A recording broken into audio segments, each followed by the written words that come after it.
आप देख रहे हैं न्यूज फर्स्ट नेटवर्क, आपके साथ आपकी आवाज। आता हिंदीमध्ये पण ते सगळं हे करतो। सबसे पहले आप सबका स्वागत है।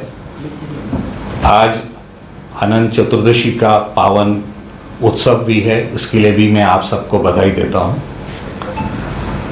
महाराष्ट्र के मुख्यमंत्री श्री देवेंद्र फडणवीस, डीजीपी श्री रश्मि शुक्ला, एसीएस होम महाराष्ट्र, इन सब की संकल्पना है कि महाराष्ट्र जो है ड्रग्स फ्री रहना चाहिए और एक ड्रग्स फ्री की मुहिम संपूर्ण राज्य में चालू है। इस मुहिम के अंतर्गत एमबीवीवी कमिश्नरेट में पिछले एक महीने में 61 गुनहगारों को अटक किया गया है और अंदाजन 11 करोड़ का माल पिछले एक महीने में हम लोग जब्त कर चुके हैं। इस तरह की मुहिम चालू होते हुए हमारे सामने ये आया कि ये ड्रग्स की सप्लाई और उसका मैन्युफैक्चरिंग एक बड़े पैमाने पे किया जा रहा है। ये संपूर्ण ऑपरेशन की शुरुआत एक महीना पहले हुई, जब हमने एक विदेशी महिला क्रिमिनल को पकड़ा और उसके पास से अंदाजन 25 लाख रुपए की ड्रग्स बरामद हुई। उसके बाद से विभिन्न स्तर पे ये काम जो चालू रहता है, विभिन्न स्तरों पर चालू रहता है, अलग अलग लेयर्स रहती हैं। अलग अलग लेयर्स को हम लोग पकड़ते हुए फाइनली जो है ये ड्रग्स फैक्ट्री तक पहुंचे। ये ड्रग्स फैक्ट्री पे जब केंद्र लक्षित किया तो ये तेलंगाना राज्य में चेरापल्ली नाम के इंडस्ट्रियल एरिया में केमिकल्स फैक्ट्री के तौर पे ये मैन्युफैक्चरिंग चालू थी।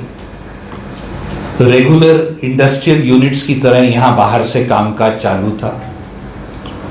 काफ़ी प्लानिंग के बाद जब हमारी टीम्स ने यहाँ पे रेड की तो बहुत ही मोटे प्रमाण पे यहाँ पे कच्चा माल, प्रिकर्सर एलिमेंट्स, मैन्युफैक्चरिंग का साहित्य, ड्रायर्स, ब्लोअर्स, इस तरह के जिस तरह के इक्विपमेंट ये मैन्युफैक्चरिंग में लगते हैं, इस तरह के सर्व प्रकार के जो उपकरण हैं वो भी सीज किए गए। ये जो मालिक हैं उनको भी अरेस्ट किया गया, उनके केमिकल एक्सपर्ट्स को भी अरेस्ट किया गया और अभी तक इस अभियान में 12 लोगों को हम लोग अरेस्ट कर चुके हैं। ये जब सारे फैक्ट्री की जब हमने तलाशी ली तो उसमें बहुत ही मोटे प्रमाण पर अंदाजन 32,000 लीटर का केमिकल प्रिकर्सर्स, अंदाजन 1000 किलो के अलग अलग केमिकल पाउडर्स, तैयार माल, कच्चा माल, इस तरह का बहुत ही व्यापक प्रमाण पे जो है सीजर किया गया। ये सब साहित्य से निर्माण होने वाली ड्रग्स की अंदाजन अंतर्राष्ट्रीय कीमत 12,000 करोड़ के आसपास अंदाजन आंकी जा रही है और इसमें अभी तक 12 लोग टोटल अरेस्ट हुए हैं, जिसमें फैक्ट्री के मालिक, केमिकल एक्सपर्ट, एक फॉरेन नेशनल और बाकी के गुनहगार हैं।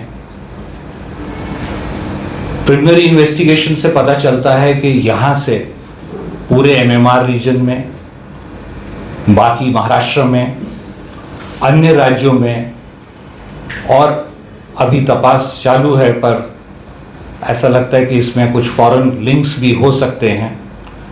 ऑलरेडी एक फॉरेन नेशनल की अरेस्ट हो चुकी है। ये बड़े पैमाने पे यहाँ से सप्लाई की जा रही थी और इसमें अभी इन्वेस्टिगेशन चालू है, परंतु हमारे को विश्वास है कि जो इस एरिया में ये जो सप्लाई ड्रग्स की हो रही थी, इससे जो है इस पे काफ़ी मदद मिलेगी इसको रोकने में और इससे जो है ये जो इस तरह के तस्कर और माफिया है, इसको भी हमने जो है काफ़ी धक्का पहुंचाया है।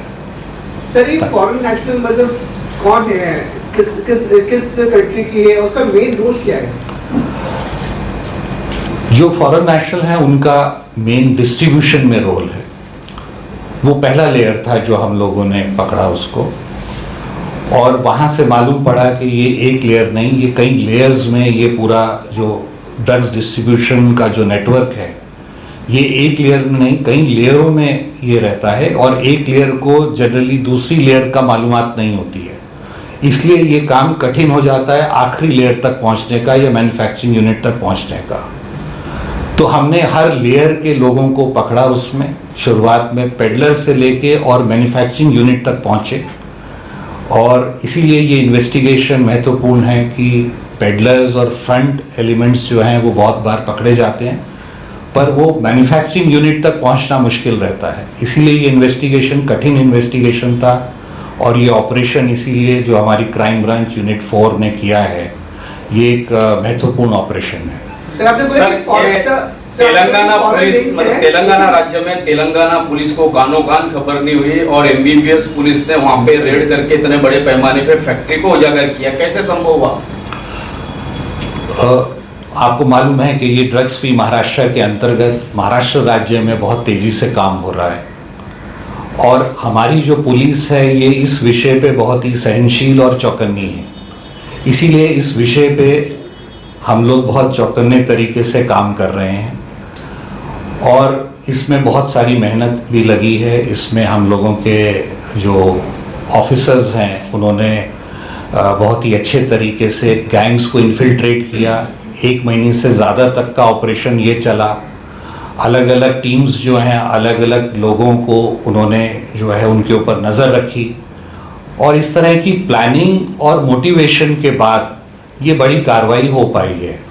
बाकी सब एजेंसीज भी अपने अपने तरीके से कार्रवाई करते हैं, पर ये यश जो है हमारी टीम को मिला उनकी मेहनत की वजह से, उनकी अच्छी प्लानिंग की वजह से। 12 लोगों के अलावा और भी लोग इसमें शामिल हो सकते हैं क्या? वो आजकल डिजिटल अभी तक 12 लोग अरेस्ट हुए हैं, पर ये अभी ऑपरेशन चालू है। अभी मैंने जो आपको माहिती दी है वो प्राथमिक माहिती है, और इसमें इन्वेस्टिगेशन लंबे टाइम तक चलेगा। आगे आने वाले वक्त में और भी लोग अरेस्ट हो सकते हैं, ये शक्यता है। जो ट्रेड है वो डिजिटल मार्केट पर